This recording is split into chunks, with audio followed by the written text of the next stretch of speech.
고린도전서 11장 1절에 보면은 사도 바울이 이런 말을 하죠. 내가 그리스도를 본받는 자 된 것 같이 너희는 나를 본받는 자가 되라. 그렇게 말을 하고 있습니다. 모범적인 성도는 누구나 사도 바울처럼 예수님을 본받아야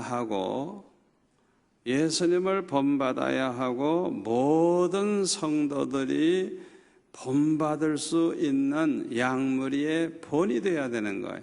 자기는 예수님을 본받고 자기 자신은 모든 성도들에게 본이 돼서 성도들이 나를 본받을 수 있는 그런 사람이 된다고 하면 가장 훌륭한 일꾼이고 재직이라고 할 수가 있습니다. 저는 이 성경 구절을 읽을 때 누구 생각이 나냐 하면 우리 교회 장로님들 생각이 나요.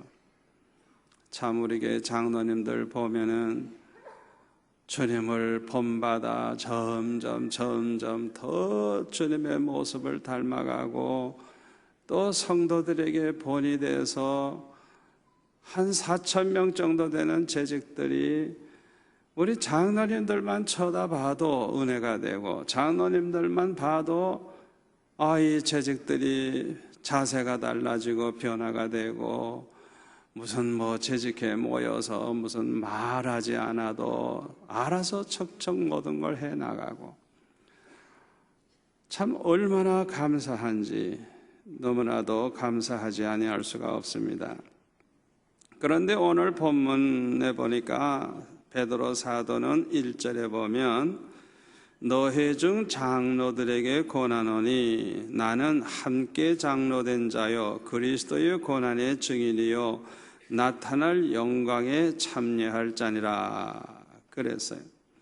너희 중 장로들에게 권하노니 여기서 이 말하는 장로는 우리가 헌법에 보면 알 수 있습니다만은 목사님과 장로님들 다 합쳐서 장로예요. 헌법에 보면 신학교를 나와가지고 교역자가 된 이 장로는 강도한다고 그러기도 하고 이 말씀을 전하는 장로예요. 그 다음에 칠의장로, 우리가 보통 장로님이라고 말하는 것이 칠의장로예요. 이 장로들에게 권하노니 하면서 나는 함께 장로된 자요 그리스도의 고난의 증인이요 나타날 영광에 참여할 자라고 그렇게 말하고 있습니다. 저는 우리 교회의 모든 재직이 아주 모범적인 성도가 되시기를 바랍니다. 우리가 어떤 재직이 되느냐, 어떤 일을 하느냐 그 생각하기 전에 먼저 생각해야 되는 것이 모범적인 성도가 돼야 돼요. 성도. 아멘. 모범적인 성도도 되지 못한 사람이 무슨 재직을 잘하겠어요? 그렇기 때문에 내가 성도로서 본을 보일 수 있는 모델이 될 수 있는 모범적인 성도가 되는 것이 얼마나 중요한지 모릅니다. 재직은 됐는데 모범적인 성도가 되지를 못한 사람, 이런 사람은 재직이 되면 절대 교회에 유익을 주지 못하고 오히려 하나님의 영광을 가리우게 되기가 참 쉬워요. 저는 재직 여러분들 모두가 다 모범적인 재직이 될 수 있도록 앞으로도 이제 2월부터 5월 말까지 주일 저녁 예배 때마다 1시간씩 계속 강사를 모시고 이제 교육을 받고 훈련을 할 것입니다만은 장로가 될 사람들에 대해서는 그 후보의 자격이 된 사람을 가지고 저는 직접 교육과 훈련을 통해서 검증을 하려고 그래요. 그래서 정말 이 사람이 우리 교회에 이미 수고하시는 장로님들과 같이 그런 장로님이 될 수 있는 분인지, 검증된 분들을 장로로 세워서 우리 교회는 이 전 전통이 예수님 오실 때까지 이어지도록 이런 은혜로운 교회로서 지속되도록 그렇게 만들기를 소원하고 그렇게 생각을 하고 있습니다. 재직의 자격은 첫째, 거듭난 사람이어야 돼요. 거듭난 사람. 거듭나지도 못한 사람은 하나님 나라에 들어가지 못할 사람이에요. 여러분, 지옥에 갈 사람은요, 못할 짓이 없습니다. 지옥에 갈 사람은요, 거짓말은 밥 먹듯이 하고요, 뭐 별별 짓을 다 해요. 거듭나지 못한 사람은 천국에 들어가지도 못할 사람이라 이 사람들은 정말 무섭습니다. 그러니까 이 재직의 첫째 자격은 거듭난 사람이라 돼요. 거듭나지도 않은 사람이 재직이 됐을 경우에는 교회가 얼마나 하나님 영광을 가리우게 되는지 몰라요. 거듭난 증거가 뭡니까? 첫째로는 믿음이 있어요. 믿음이 있는 사람은 거듭난 사람이에요. 베드로가 뭐라 그랬어요? 주는 그리스도시요 살아계신 하나님의 아들이십니다. 이 베드로는 거듭난 사람이에요.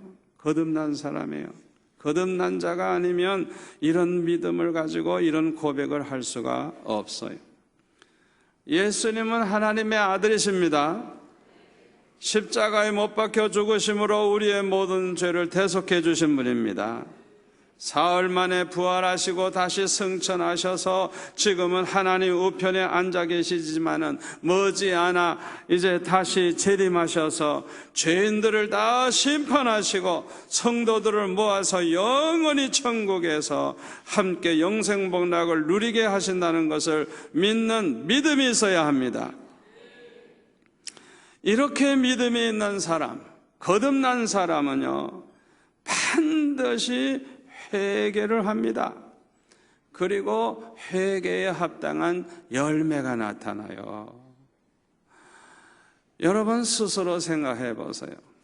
내가 정말 회개한 사람인지, 내가 회개의 열매가 나타나고 있는지, 그건 자기가 알아요.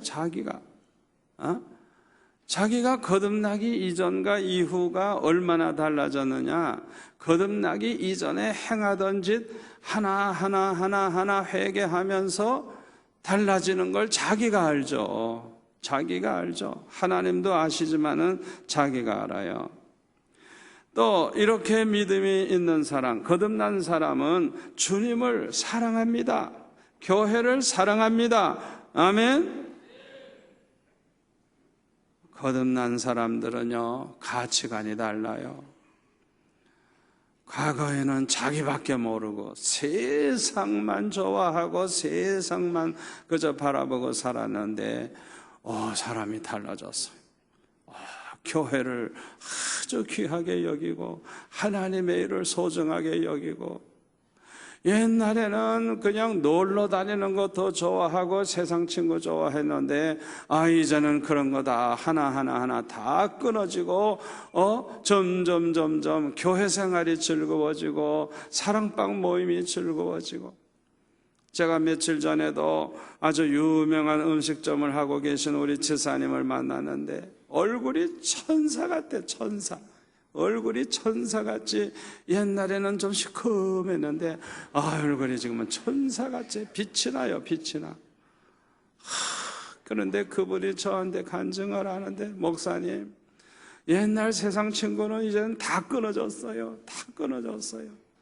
이제는 교회 일이 즐겁고 사랑방 모임이 즐겁고 교회 봉사하는 게 즐겁고, 그리고 자기 부인이 권사님 됐는데 왜 그렇게 예쁜지 모르겠대. 본래 예쁘게 생겼는데 은혜 받고 보니까, 변화되고 보니까 그렇게 부인이 예쁘대. 여러분, 부인이 자꾸 예뻐 보이는 사람은 그건 정말 은혜 받은 사람이에요. 은혜 못 받은 사람은 그렇게 안 보여.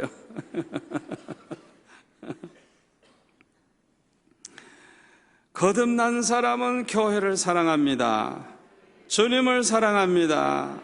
항상 감사하며 충성을 해요.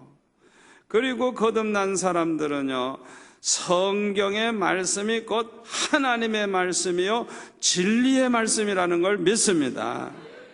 그리고 성경의 모든 말씀을 믿고 받아들여요. 성경에 이해 안 되는 게 얼마나 많아요.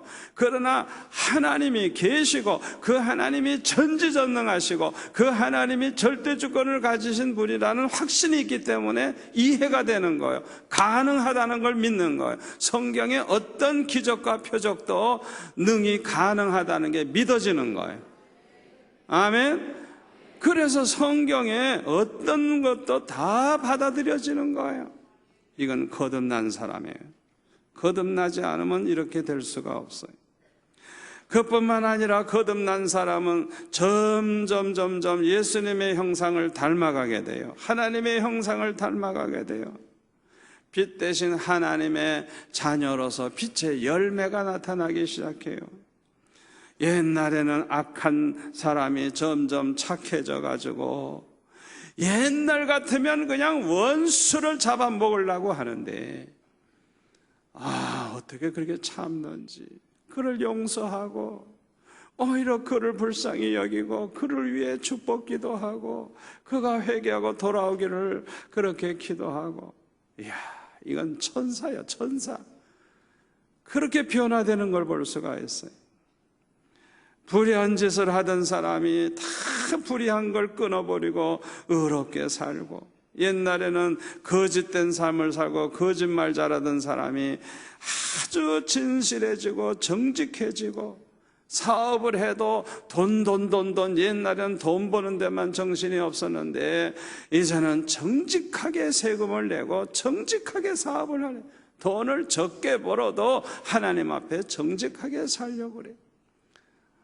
우리 교회 장로님들 보면 그렇게 하시는 걸 제가 볼 때 참 대단하다, 대단하다. 옛날에는 이중장부 하셨대요. 여기도 이중장부 하는 분 계세요?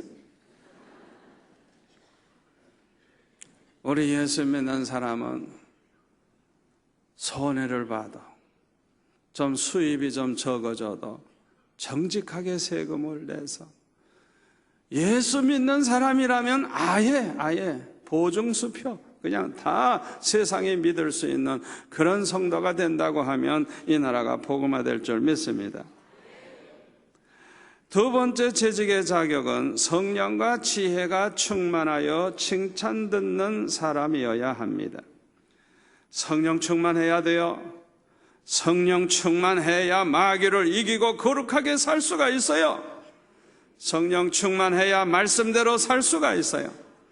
성령 충만해야 하나님을 사랑하고 참으로 원수까지도 사랑할 힘이 생겨요. 원수를 축복할 수 있는 사람이 돼요. 아멘. 성령 충만한 사람은 믿음도 충만합니다. 그래서 사도행전 6장 5절에 보면 믿음과 성령이 충만한 사람을 뽑았다 그랬어요. 집사를 뽑을 때 성령 충만한 만큼 믿음 충만하고 사랑이 충만해지는 거예요. 이거는 정비례하는 거예요. 성령 충만한 사람이 믿음 충만하고 사랑도 충만해요. 요 중에 하나라도 빠졌으면 그 사람 잘못된 거예요. 성령 충만한 거 아니에요. 성령 충만한 사람은 죽도록 충성하고 순교도 합니다. 아멘. 그래서 이 재직의 자격의 두 번째는 성령 충만해야 돼. 그 다음에 지혜가 충만해야 돼. 지혜가 충만한 사람들은요, 은사가 있어요. 리더십이 있어요. 그래서 사회에 나아가서도요, 훌륭한 지도자가 돼요. 이 지혜가 충만한 사람들은요, 달라요. 뭘 하나 맡겨도 맡은 일에 얼마나 책임을 다하고 끝내주는지 몰라요. 그뿐만 아니라 하나가 되게 만드는 지혜가 있어서 화평케 하고 화목하게 하고 앞을 내다보는 지혜가 있어가지고 항상 10년, 20년 후를 내다보면서 일을 해. 이런 분들이 장로가 돼야 되고 이런 분들이 교회 지도자가 돼야 될 줄로 믿습니다.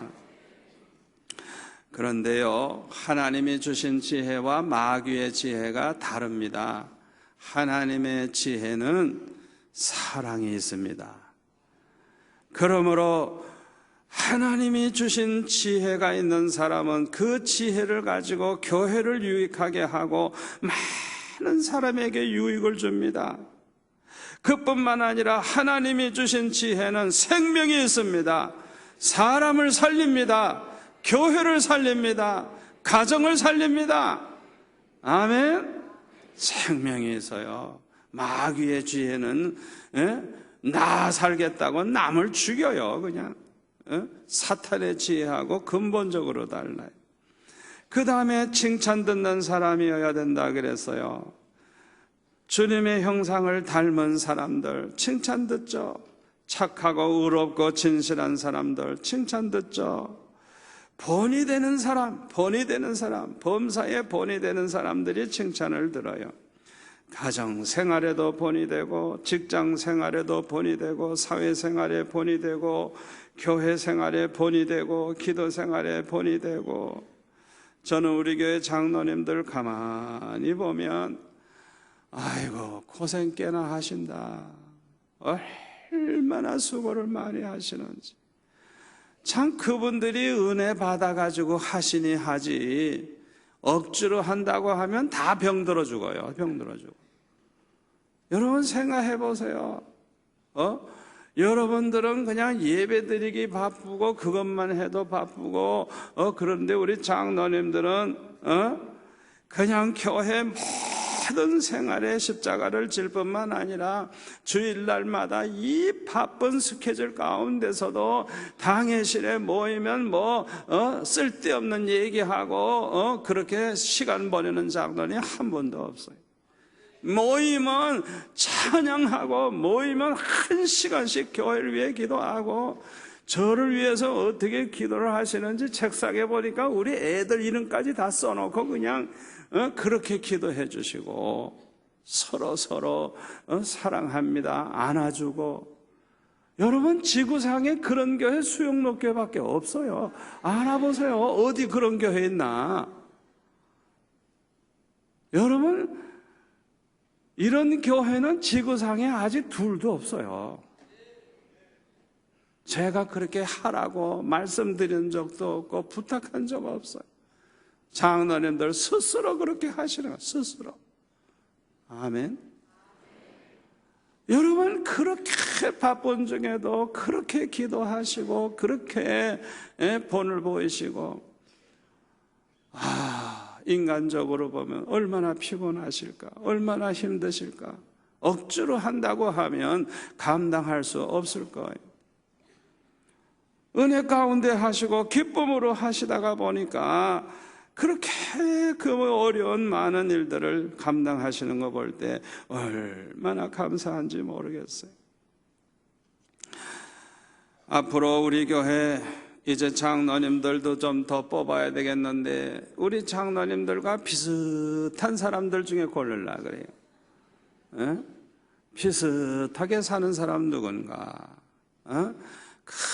피곤한데도 그렇게 충성하고 그냥 가정생활에도 모범이고 직장생활에도 모범이고 사회생활에도 모범이고 교회생활에도 모범이고 기도생활에도 모범이고 그런 사람들 중에서 이제 장로님을 좀 뽑아야 되겠다 그런 생각이 들어요.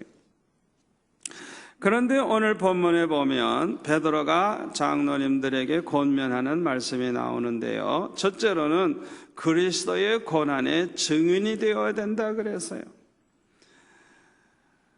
사도행전 1장 8절에 보면 너에게 성령이 임하시면 권능을 받고 예루살렘과 온 유다와 사마리아와 땅끝까지 이르러 내 증인이 되리라 그랬어요.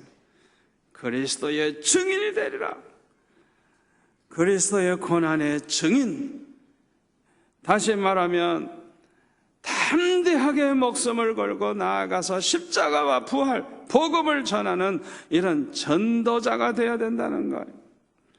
말씀을 담대하게 전할 수 있어야 된다는 거예요. 베드로가 권면하는 말씀이에요. 두 번째로는 나타날 영광에 참여할 자가 되어야 된다 그랬어요. 누가 장차 영광을 받습니까? 로마서 8장 17절에 보면 자녀이면 또한 상속자 곧 하나님의 상속자여 그리스도와 함께한 상속자니 우리가 그와 함께 영광을 받기 위하여 고난도 함께 받아야 할 것이니라. 생각하건대 현재의 고난은 장차 우리에게 나타날 영광과 비교할 수 없도다 그랬어요. 장차 나타날 영광에 참여할 자가 누굽니까? 그리스도와 함께 고난받는 사람, 십자가 지는 사람, 그 고난이 있는 사람이 장차 영광에 참여하게 되는 거 아닙니까? 그러니까 우리 장로님들은 이 세상에서 영광 받으려고 하는 게 아니라 이 세상에서 그리스도와 함께 고난받는 것을 아주 기뻐할 수 있는 사람이어야 된다는 것이죠. 세 번째로는 2절에 나옵니다. 하나님의 양무리를 치는 자가 되어야 된다 그랬어요. 그런데 어떻게 하라고요? 억지로 하지 않아야 된다. 억지로 하면 안 된대요. 또 하나님의 뜻을 따라 해야 된다 그랬어요. 자기의 뜻대로 하면 안 된다는 거예요. 그러니까 항상 우리는 하나님의 뜻이 무엇인지 하나님의 뜻대로 하려고 노력을 해야 돼요. 그 다음에 자원함으로 해야 된다 그래서 자원함으로, 자원해서 누가 뭐 하라고 그러는 게 아니라 자기가 스스로 알아서 자원해서 해야 된다는 거예요. 그 다음에 뭐라 그랬어요? 더러운 이득을 위하여 하지 않아야 된다 그랬어요. 기꺼이 해야 된다 그랬어요. 예? 내가 교회에서 이런 일을 하면 좀 돈 벌지 않을까, 내가 교회에서 이런 일을 맡으면은 좀, 내 먹고 살지 않을까. 그런 사람은, 그는 장로 되면 안 된다는 거예요. 예? 이득을 위해서 하면 안 된다는 거예요. 참, 우리 교회는 너무너무 모범적으로 모든 것이 되어 있기 때문에 감사합니다만은 다른 교회에서는 골치 아픈 일이 너무너무 많아요. 여러분, 우리 교회는요, 얼마나 지혜롭게 하고 공정하게 하고 얼마나 참 깨끗하게 했는지 몰라요. 다른 교회에서는요, 이런 의자 하나 하려고 그래도요, 장로님들이 서로 맡으려고 그래요. 왜 맡으려고 그러는 줄 알아요? 자기가 딱 맡아가지고 공장하고 교섭할 때 5% 줄래? 10% 줄래? 요거 먹으려고. 그러니까 그냥 완전히 교회를 돈의 환장이 돼가지고 그냥 어떻게 하면 교회에서 돈 나올 꾼형 있나 그런 생각 가지고 그냥 기를 쓰고 서로 맡으려고 그러는 거예요. 어떤 교회에서는 건축위원장 하면 월급을 줘요. 월급을. 장로님 월급 줘가면서, 왜? 하루 종일 일하니까 월급을 줘가면서 하요. 그 다음에 막 업자 결정할 때 또 돈이 들어오니까 얼마나 서로 그거 하려고 그냥 머리 싸매고 싸워요. 우리 교회에서는 상상도 할 수가 없어요. 아무리 교회에서 뭐 하려고 그래도 하나도 안 받으시는 건 말할 것도 없고, 헌금도 건축위원장 하면서 우리 교회에서 두세 번째로 헌금 제일 많이 하셨어요. 그렇게 헌금하면서 건축위원장 했어요. 하나님이 얼마나 기뻐하시겠어요. 교회의 어느 부서든지 뭐든지 돈 생각하고 일할 사람은 절대로 재직이 되면 안 돼요. 그런 사람. 앞으로 건축도 우리는 공평하게 하랍니다. 누구를 맡기고 누구를 안 맡기면 어떻게 되는, 공평하지 못하죠. 그렇기 때문에 우리는 좀 큰 회사에 아주 경쟁을 시켜가지고 아주 공정하게 해서 그렇게 해가지고 모든 일을 맡길 거예요. 절대로 이 교회 일을 할 때 더러운 이득을 위해서 해서는 안 되는 거예요. 아주 기꺼이 봉사를 해야 되는 거예요. 그 다음에 뭐라 그랬어요? 맡은 자들에게 주장하는 자세를 하지 않아야 된다 그랬어요. 예? 자기 주장을 자꾸 고집을 하는 거예요. 자기 생각이 옳다고만 자꾸 주장하는 거예요. 그건 자기 생각이지 다른 사람이 볼 때는 틀릴 수도 있어요. 그래서 저는 그렇게 합니다. 진리 문제가 아니라고 하면 절대로 고집할 필요가 없어요. 진리 문제는 목숨을 걸지만 다른 거는 이렇게 할 수도 있고 저렇게 할 수도 있고 얼마든지 방법이 있는데 그걸 꼭 자기 고집만 할 필요가 없어요. 그래서 저는 목회도 그렇게 합니다. 우리 부교육자들 한 100여 명 됩니다만은 이 젊은 사람들에게 자유를 줘요. 죄만 짓지 마라, 돈만 떼먹지 마라, 나쁜 짓만 하지 마라, 실수하는 건 다 봐줄 테니까 모두가 다 당회장이라고 생각하고 소신껏 해라. 안 할 자유는 없다. 안 하려면 가라. 죽으라고 뛰는 거예요. 그냥 계획을 하고 연구를 하고 그냥 뭐 얼마나 잘하는지. 저하고 세대 차이가 너무 나요. 한 30년 차이가 나니까 저는 고집을 안 부려요. 왜냐하면 나는 완전히 옛사람이니까 옛날식으로 하면 우리 교회가 몇십 년 후퇴할 거예요. 그래서 저는 진리 문제가 아니라면 고집 안 해요. 뭐든지 다 양보할 수 있어요. 그러니까 교회가 얼마나 편안하고 열심히 있는 일꾼들이 소신껏 일하다 보니까 얼마나 좋아요. 우리 교회 장로님들도요, 선교국장이니 교육국장이니 매년 이렇게 제비 뽑아가지고 걸리는 대로 해요. 걸리는 대로 해요.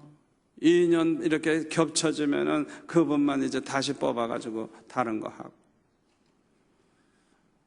뭘 해도 상관없어요. 소신껏 하라. 다른 분 간섭도 하지 마라. 그렇게 합니다. 그러니까 얼마나 기쁘고 즐겁게 일을 하시는지 몰라요. 그 다음에 뭐라 그랬어요? 약물의 본이 되어야 된다 그랬어요. 말만 하지 말고 실천을 해서 본을 보이라는 뜻입니다. 여러분, 우리 교회에 어떤 제사님이 이런 말씀을 합니다. 목사님, 앞으로요 우리 교회에서 장로 뽑으려면요 장례위원 꼭 해야 되고 차량 안내 꼭 해야 되고 변소 청소 꼭 해야 되고 뭐 몇 가지를 대는데 그분이 그런 얘기를 하는 이유가 있을 거예요. 사실상 교회에 일을 해도 편한 거 하는 거 좋아하고 남이 알아주는 거 좋아하죠. 여러분, 장례위원도 얼마나 힘들어요. 생각해 보세요. 그냥 바쁘신 분들이 그냥 뭐 새벽과 같이 나와가지고 그냥 몇 시간씩 버스 타고 가야 되고, 비가 와도 눈이 와도 그냥 그 관을 짊어지고 올라가야 되고, 이야, 참,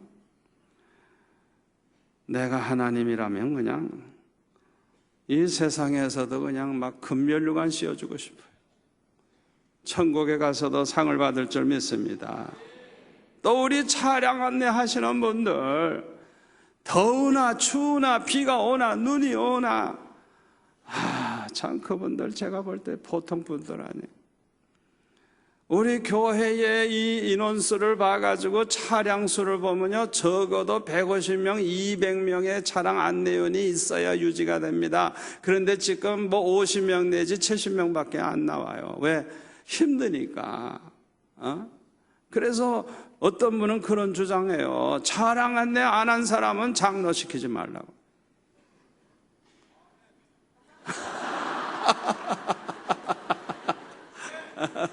우리 이명박 장로님도 차량 안내 아예 끝내주는 분이에요. 그 소망교회 차량 안내 끝내주는 분이에요. 시장 하면서도 차량 안내했어요. 온누리교회 같은 데서는요 서울의 유명한 그냥 그 병원에 그냥 입원하려면 줄 서 있어요. 몇 달 걸려. 그런 원장이 변소 청소를 해. 그냥 넥타이맨 이 아주 그냥 굉장한 그런 원장님이 말이에요. 변서 청소를 다 해. 그러니까 그 교회가 몇만 명씩 모이고 부흥이 되고 그렇게 큰 일을 하는 거예요. 앞으로 그런 분들 많이 나오시기를 바랍니다. 그런 분들이 장로님 돼야 돼요. 앞으로 그런 분들이 장로님 돼야 돼요. 호스피스 위원들 얼마나 수고하는지, 저는 그분들은 어떻게 보면 제정신이 아닌 것 같아요. 완전히 성령에게 사로잡힌 것 같아요. 어떻게 그 일을 할 수 있는지. 예? 또 우리 새가족 위원들 보면요, 1부 예배부터 그냥 5부 예배까지 그분들 꾸준히 그게 하시는 거 보면 참 얼마나 은혜로운지. 우리 새가족들이 저보고 그래요. 그분들이 너무 사랑스럽게 대해주기 때문에 아주 그냥 우리 교회에 나왔을 때는 감동을 받았대요. 감동을 받았대요. 우리 수영록회 얼굴에 얼굴, 그분들의 얼굴에, 그분들의 모습, 그분들의 말 한마디, 그분들의 그 봉사하는 모습이 그렇게 새가족들에게 감동을 주고 있어요. 얼마나 존경스러운지 몰라요. 또 전도 특공대들, 이야, 참 이분들 그냥 아파트마다 그냥 맡아가지고 전도하느라고 수고하시는 분들 대단합니다. 대단해. 또 사랑방을 맡아가지고 1년에 5번, 6번 막 분가를 시키고 어떤 분은 한 팀을 맡아 시작하겠는데 200명 돌파를 하기도 하고, 이거는 웬만한 목회자보다 나아. 목회자보다 나아. 목회 몇십 년 해도 100명 안 넘는 목사가 얼마나 많은 줄 알아요? 아마 우리나라 반 이상은 다 그럴 거예요. 우리나라 목사님들 중. 그렇게 사랑방을 부흥시킬 수 있는 사람이라면 목사 되면 큰 목사 될 거예요. 대단한 사람이에요. 얼마나 훌륭한 사람들입니까? 사랑방 하나 분가 못 시키는 사람이 교회에 어른 노릇 할 것 같아요? 못해요. 사랑방 검증 안 된 사람은 후보도 안 돼요. 이제는 그걸 하셔야 돼요. 사랑방을 통해서 모든 걸 다 내주고 대화하면서 그 사람을 은혜 받게 하고 양육하고 또 부흥이 되고 분가가 되고, 이거는 정말 목회자와 다름이 없는 그런 훌륭한 그런 일꾼이라고 할 수가 있습니다. 특히 중직자들은 담임 목사의 목회 철학을 기쁨으로 받아들이는 사람들이어야 합니다. 그렇지 않은 사람들을 세울 경우에 어떤 문제가 생기느냐? 교회가 시끄러워져요. 교회 부흥에 방해가 돼요. 수영록교회 목회 철학이 뭡니까? 일람표 봤어요? 뭐예요? 말씀 중심의 교회, 은혜 중심의 교회, 선교 중심의 교회. 잊어버리지 마세요. 일람표에 보면 뭐라고 써 있어요? 수영록교회는 부산과 민족과 세계 복음화를 감당하는 증인들의 공동체이다. 21세기의 비전, 우리의 꿈은 하나님의 말씀을 배우고, 말씀 중심이니까, 은혜 가운데 교제하며 은혜 중심이니까 봉사와 선교의 사명을 감당하는 1만 개의 소그룹 공동체를 세움으로써 400만 부산 시민에게 복음을 전하고 50만 영혼을 책임지며 5천 명의 해외 선교사를 파송하여 부산과 민족과 세계를 복음화하려는 하나님의 원대한 비전을 이루어가는 것입니다. 여러분, 일람표를 가지고만 계시지 말고 이거 읽어보세요. 앞에 지었습니다. 우리 교회의 비전이 뭔가, 이게 제 목회 철학이 담겨져 있는 것입니다. 그러니까 우리 수영로 교회의 특징이 뭡니까? 이 부산을 다 예수 믿게 만들어야 된다는 그런 꿈을 가진 교회이기 때문에 뭐 몇만 명 모으는 것으로 만족하는 교회가 아니에요. 하나님이 허락하신다고 하면은 이보다 더 큰 그런 예배 장소가 몇 군데, 그냥 적어도 4-5군데 만들어 놔야 돼요. 그래가지고 동시적으로 예배를 드려서라도 그렇게 해서 50만 교인이 우리가 감당하는 그런 교회가 돼야 돼요.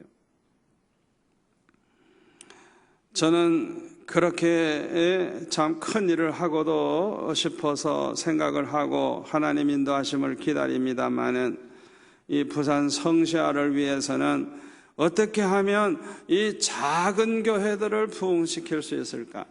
그래서 우리 주변에 우리 교회 때문에 어려운 교회들을 10배 부흥시키는, 그래서 그냥 가건물이라도 지어줘서 교회다운 교회가 되게 만들어주는 그것을 좀 해야 되겠다, 그런 생각을 하고 있어요. 그리고 우리가 교육관도 지어야 되고 그러지만은 아무리 교육관이 급하지만은 하나님 기뻐하시는 일을 먼저 해야 되겠다는 그런 생각이 자꾸 들어요, 기도하면서.